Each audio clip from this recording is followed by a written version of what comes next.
कागल येथील ऐतिहासिक श्रीराम मंदिरात श्री स्वामी समर्थ महाराजांच्या पवित्र पादुकांचा दर्शन सोहळा भक्तिमय वातावरणात पार पडला। श्री स्वामी समर्थ महाराज की जय या गजराने संपूर्ण शहर स्वामीमय झालं। अक्कलकोट नरेश श्रीमंत मालोजीराजे भोसले यांच्या पुढाकाराने प्रथमच या पादुका कागलमध्ये दर्शनासाठी आणण्यात आल्या। सकाळी मोटेंच्या विहिरीवरील बंगल्यात विधिवत अभिषेकानंतर पालखीतून भव्य मिरवणूक काढण्यात आली। मिरवणूक मार्गावर भाविकांनी औक्षण व पुष्पवृष्टी केली। दिवसभर श्रीराम मंदिरात भाविकांनी दर्शनासाठी मोठी गर्दी केली होती।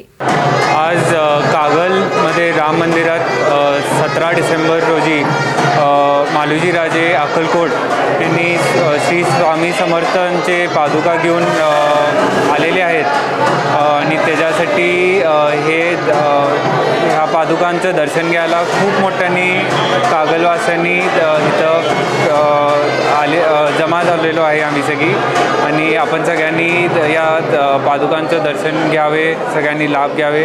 या कागलचं पुण्य आहे म्हणायचं, आपल्या कागलला मालोजीराजेंनी पादुका घेऊन आलेले आहेत इथं। बाळ, फ्रीजमधून श्रीखंड काढ ना। आम्ही पूर्वी घरीच बनवायचो श्रीखंड, त्याची चवच वेगळी होती। आता काय सगळं रेडीमेड। आजी, हे श्रीखंड खाऊन बघ। आज तुझ्या आईनं घरीच बनवलं की काय?